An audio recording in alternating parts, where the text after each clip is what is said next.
তোমাদের সবার জন্য বড় খুশির খবর রয়েছে। বর্তমানে কিন্তু বাংলা আবাস যোজনার পেমেন্ট লিস্ট কিন্তু জারি করে দেওয়া হয়েছে এবং সবার অ্যাকাউন্টে 1 টাকা করে পাঠানো হচ্ছে। এবার এই লিস্টে যদি আপনার নাম থেকে থাকে সেক্ষেত্রে কিন্তু বাংলা আবাস যোজনার প্রথম কিস্তির যে 60,000 টাকাটা সেটা আপনি পেতে পারেন। তবে এই প্রথম কিস্তির টাকা পেতে গেলে আপনাকে এই 3টি ডকুমেন্টস কিন্তু জমা করতে হবে। কি কি ডকুমেন্টস আপনাকে জমা করতে হবে সেটাও কিন্তু এই ভিডিওতে আপনাদের জানিয়ে দেবো। এবং যাদের কিন্তু এই পেমেন্ট লিস্টে যাদের নাম নেই এবং যাদের অ্যাকাউন্টে 1 টাকা করে এখনো আসেনি তাদের কি করতে হবে সেটাও কিন্তু এই ভিডিওতে আপনাদের জানিয়ে দেবো। তো সেক্ষেত্রে এই ভিডিওতে আপনাদের বলবো যে এই লিস্টটা আপনি কীভাবে পাবেন, অথবা প্রথম কিস্তির টাকাটা কবে থেকে দেওয়া শুরু হবে, এবং বাংলা আবাস যোজনার ফাইনাল লিস্ট কোথায় পাবেন। বাংলা আবাস যোজনার খসড়া লিস্ট অনলাইনে ছাড়া হয়েছে কিন্তু ফাইনাল লিস্ট ছাড়া হয়নি, সেক্ষেত্রে ফাইনাল লিস্ট কোথায় পাবেন এবং কীভাবে চেক করবেন আপনার নামটা আছে কিনা, এবং সঙ্গে এই পেমেন্ট লিস্টটা কোথায় পাবেন, কীভাবে এখানে চেক করবেন যে আপনার নামটা আছে কিনা, সমস্ত স্টেপ বাই স্টেপ আপনাদের জানিয়ে দেবো। এই যে বাংলা আবাস যোজনার টাকা পাওয়ার বিষয় নিয়ে সমস্ত কী নতুন আপডেট এসেছে একে একে সমস্ত আপডেট কিন্তু এই ভিডিওতে আপনার সঙ্গে শেয়ার করব। সেই জন্য ভিডিওটা প্রথম থেকে শেষ পর্যন্ত অবশ্যই দেখবেন, ঠিক আছে? তো চলুন আজকে ভিডিওটা শুরু করা যাক। বর্তমানে কিন্তু এই বাংলা আবাস যোজনার পেমেন্ট লিস্ট কিন্তু ইতিমধ্যে জারি করা হয়েছে। এটা কিন্তু সমস্ত জেলায় এখন মতো যে জারি করা হয়নি, তবে কিছু কিছু জেলায় কিন্তু এই লিস্ট কিন্তু জারি করা হয়েছে, যেখানে কিন্তু সবার মোবাইলে যাদের কিন্তু ফাইনাল লিস্টে যাদের নাম ছিল তাদের অ্যাকাউন্টে কিন্তু 1 টাকা করে পাঠানো হচ্ছে এবং সেই লিস্ট কিন্তু জারি করা হয়েছে। এবার এই লিস্টটা আপনি অনলাইনে পাবেন না, এই লিস্টটা পাওয়ার জন্য আপনার যে ব্লক অফিস অথবা পঞ্চায়েত অফিসে গিয়ে কিন্তু সেখান থেকে চেক করতে হবে। যাদের ফাইনাল লিস্টে যাদের নাম ছিল তাদের কিন্তু এই পেমেন্ট লিস্ট কিন্তু জারি করা হয়েছে, এবং এই লিস্টে যদি আপনার নাম থেকে থাকে এবং আপনার অ্যাকাউন্টে যদি 1 টাকা চলে আসে সেক্ষেত্রে কিন্তু যে বাংলা আবাস যোজনা যে প্রথম কিস্তির যে 60,000 টাকাটা সেটা আপনি পেতে পারেন, ঠিক আছে?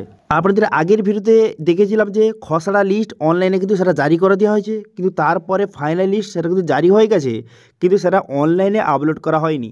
তো সেক্ষেত্রে যদি আপনি ফাইনাল লিস্টে আপনার নাম আছে নাকি সেটা চেক করতে চান, অথবা এই পেমেন্ট লিস্টে আপনার নামটা আছে কি না এটা যদি চেক করতে চান, সেক্ষেত্রে কিন্তু আপনার ব্লক অফিসে আপনি যোগাযোগ করতে পারেন, অথবা আপনার পঞ্চায়েত অফিসে যোগাযোগ করতে পারেন। সেখানে কিন্তু গিয়ে আপনি ফাইনাল লিস্টে আপনার নামটা আছে কি না সেটা আপনি চেক করতে পারবেন। এবং ইতিমধ্যে পেমেন্ট লিস্ট কিন্তু এটা কিন্তু কিছু কিছু জেলায় কিন্তু ছাড়া হচ্ছে, সমস্ত জেলায় এটা ছাড়া হচ্ছে না।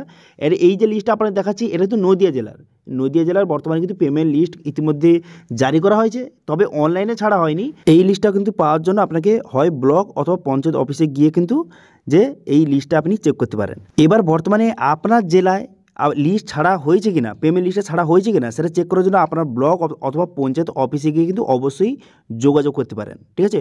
এবং এই পেমেন্ট লিস্টে আপনার নামটা আছে কি না আপনি চেক করতে পারেন। যদি এই লিস্টে আপনার নাম থেকে থাকে এবং 1 টাকা আপনার অ্যাকাউন্টে এসেছে কিনা অবশ্যই চেক করে নেবেন। যদি আপনার অ্যাকাউন্টে 1 টাকা এসে থাকে সেক্ষেত্রে কিন্তু বাংলা আবাস যোজনার প্রথম কিস্তির টাকা কিন্তু আপনি পেয়ে যাবেন। এবার মেন কথা হলো প্রথম কিস্তির টাকাটা কবে পাবেন। যাদের কিন্তু এই লিস্টে নাম আছে 1 টাকা অ্যাকাউন্টে ঢুকেছে তারা প্রথম কিস্তির টাকা কবে পাবেন।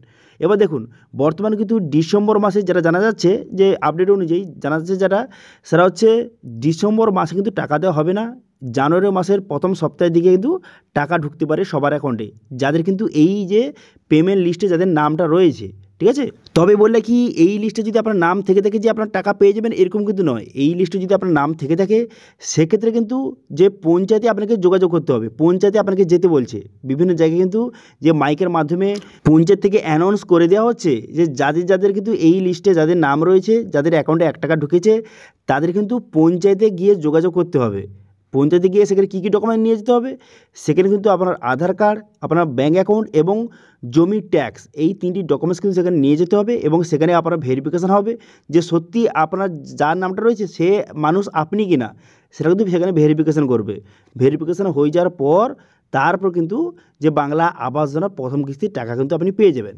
তো সেই জন্য যাদের কিন্তু খসড়া লিস্টে যাদের নাম ছিল তাদের ফাইনাল লিস্টে তাদের নাম উঠেছে কিনা সেটা চেক করতে, এবং যাদের ফাইনাল লিস্টে যাদের নাম ছিল তাদের এই পেমেন্ট লিস্টে তাদের নামটা উঠেছে কিনা সেটা চেক করতে আপনাকে পঞ্চায়েত অফিস অথবা ব্লক অফিসে আপনাকে যোগাযোগ করতে হবে। কারণ এই যে ফাইনাল লিস্ট এবং এই যে পেমেন্ট লিস্ট এটা কিন্তু অনলাইনে জারি করা হয়নি, এটা কিন্তু আপনাকে চেক করার জন্য আপনাকে হয় আপনার ব্লক অফিস অথবা আপনার পঞ্চায়েত অফিসে গিয়ে কিন্তু যোগাযোগ করতে হবে, ঠিক আছে? বোঝা গেল ক্লিয়ার বিষয়টি। এবং সঙ্গে বলে কি অনেকের যে খসড়া লিস্টে তাদের নাম ছিল কিন্তু ফাইনাল লিস্ট থেকে অনেকের নাম কিন্তু ইতিমধ্যে বাদ করে দেওয়া হয়েছে। তো সেই জন্য ফাইনাল লিস্টে যদি আপনার নাম যদি বাদ গিয়ে থাকে, সেটা চেক করার জন্য আপনাকে পঞ্চায়েত অফিস অথবা ব্লক অফিসে গিয়ে কিন্তু যোগাযোগ করতে পারেন যে সেখানে আপনার নামটা বাদ গেছে কিনা। যদি বাদ গিয়ে থাকে সেক্ষেত্রে পঞ্চায়েত বা ব্লক অফিসে গিয়ে যোগাযোগ করলে সেখানে তারা বলে দেবে যে কেন তারা বাদ দিয়ে দিয়েছে, সেরকম তারা বলে দেবে এবং সেখান থেকে পুরো বিষয়টি জানতে পারবেন। এবং যদি আপনার ফাইনাল লিস্টে যদি নাম থেকে থাকে কিন্তু তাও এই পেমেন্ট লিস্টে তাদের নাম নেই, সেক্ষেত্রে কী করবেন? দেখুন, সেক্ষেত্রে কিন্তু এটা অনেকের সমস্যা কী হচ্ছে যে অনেকের কিন্তু ব্যাঙ্ক অ্যাকাউন্টটা কোনো কারণে বন্ধ হয়ে গেছে। ব্যাঙ্ক অ্যাকাউন্ট আপনি পরিবর্তন করে ফেলেছেন, যেই অ্যাকাউন্টটা আপনি জমা দিয়েছিলেন সেই অ্যাকাউন্টটা আপনি পরিবর্তন করে ফেলেছেন, অথবা বিভিন্ন ব্যাংকের সমস্যা হতে পারে। তো সেই জন্য যাদের যাদের ফাইনাল লিস্টে নাম রয়েছে তারা কিন্তু অবশ্যই পঞ্চায়েতে গিয়ে যোগাযোগ করুন, সেখানে পুরো বিষয়টি কিন্তু ক্লিয়ার হয়ে যাবে। এবং সেখানে কোন ব্যাঙ্ক লিঙ্ক রয়েছে, অথবা যদি আপনি নতুন ব্যাঙ্কটা লিঙ্ক করতে চান অথবা ভেরিফিকেশন করতে চান, সেখানে কিন্তু তারা সেই সব পদ্ধতি করে দেবে। সেখানে আপনি কী কী নিয়ে যাবেন? আপনারা বললাম যে আধার কার্ড, ব্যাঙ্ক অ্যাকাউন্ট এবং জমির ট্যাক্স, এই 3টি ডকুমেন্টস কিন্তু সেখানে নিয়ে যেতে হবে। এবং সেখানে ভেরিফিকেশন হয়ে যাওয়ার পর তার মধ্যে প্রথম কিস্তির টাকা আপনি পেয়ে যাবেন। প্রথম কিস্তির টাকাটা কবে থেকে দেওয়া হবে? জানুয়ারি মাস থেকে দেওয়া হতে পারে। ঠিক আছে, তো এটাই ছিল বাংলা আবাস যোজনার নতুন আপডেট। এরকম বাংলা আবাস যোজনার নিত্য নতুন আপডেট পাওয়ার জন্য অবশ্যই চ্যানেলটিকে সাবস্ক্রাইব করে রাখবেন এবং ভিডিওটা ভালো লাগে তাহলে ভিডিওকে লাইক করে দেবেন এবং ভিডিও কিন্তু বন্ধুর সঙ্গে শেয়ার করে দেবেন। আজকে ভিডিওটা এই পর্যন্তই, দেখা আছে নেক্সট ভিডিওতে। Thank you.